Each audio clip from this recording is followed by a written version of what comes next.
October 30th. There was not a great deal to do today, and tomorrow will likely be the same, till night. Those of us who remain will gather atop the hill at midnight. We will bring kindling, and we will cooperate in the building of a big fire. It will serve as illumination, and into it will be cast all the bones, herbs, and other ingredients we have been preparing all month, to give ourselves an edge and to confound our enemies. It may stink. It may smell wonderful. Forces will wrestle within it, play about it, causing it to be a multicolored nimbus, and occasionally causing it to produce musical sounds and wailings amid crackling and popping. Then we will position ourselves in an arc before the thing our divinations have already shown us to be the great gateway, which we have already determined to be the stone bearing the inscription. The openers and their friends will stand at one end of the arc, the closers at the other.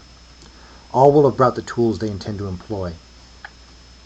Some of these are neutral, such as the ring, the pentacle, the icon, to take their character of opening or closing from the hands of those who wield them. Others, the two wands, one for opening, one for closing, will naturally be held by those of these persuasions. Jill holds the opening wand, my master the closing wand. The forces of the neutral objects will support the others of that side for which they are employed, which makes the outcome sound like a simple mathematical affair. But it isn't. The strength of the individual counts for much, and these affairs seem to generate strange byplay as well, which contributes to overall dispositions of power.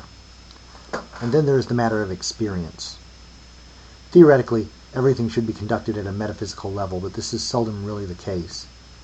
Still, no matter how physical it may get, the reputation attached to Jack and his knife generally grants us considerable protection against mundane violence. We tend to maintain our positions in the arc once the ceremony has begun, and sometimes things happen to players during its course. There is a sort of psychic circuit established among us. It need not be disastrous to break the arc, though it may be a courting of mischance somewhere along the line. Preliminary rites will begin, as a matter of individual choice, often at odds with one another. The power will build and build. To back it in its shifting psychic attacks may be shot back and forth. Disasters may follow. Players may fall, or go mad, catch fire, be transformed. The gateway may begin to open at any time, or it may await the invitation of the opening wand. The resistance will begin immediately. The closing wand will be employed, and any ancillary forces that may feed it. Eventually, at the end of our exercises, which may only take a little while, though conceivably they could last until dawn, and in such a stalemated case the closers would win by default, the matter will be decided. Bad things happen to the losers. But one thing remained undone. I headed up the road. I had to find Larry. I had delayed too long in telling him the truth about Linda Enderby. Now I also had to tell him what the vicar had divined, and about the silver bullet that awaited him.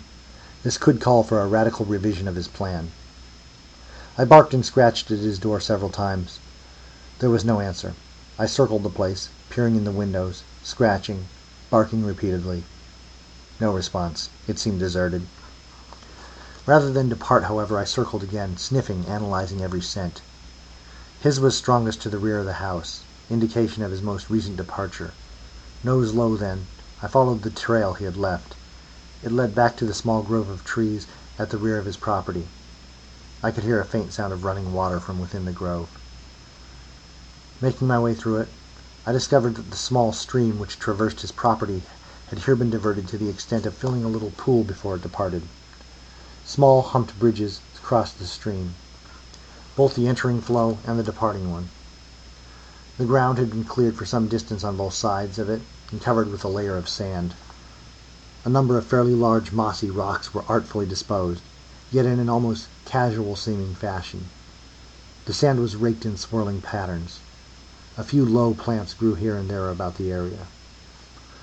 Beside the largest of the rocks, facing east, Larry sat in a meditative posture, his eyes more than half closed, his breathing barely discernible. I was loath to disturb his meditation or the peace of the place, and had I known how long he might be about it, I would have been willing to wait, or even to go away and return later. But there was no way for me to tell, and since the news I brought him involved the safety of his life, I approached him. "Larry," I said. "It's me, Snuff. Hate to bother you." But I hadn't. He gave no sign of having heard me. I repeated what I had said, studying his face, his breathing. There were no changes in either. I reached out and touched him with my paw. No reaction. I barked loudly several times. It was as if I hadn't. He had gone pretty far, wherever it was that he had gone.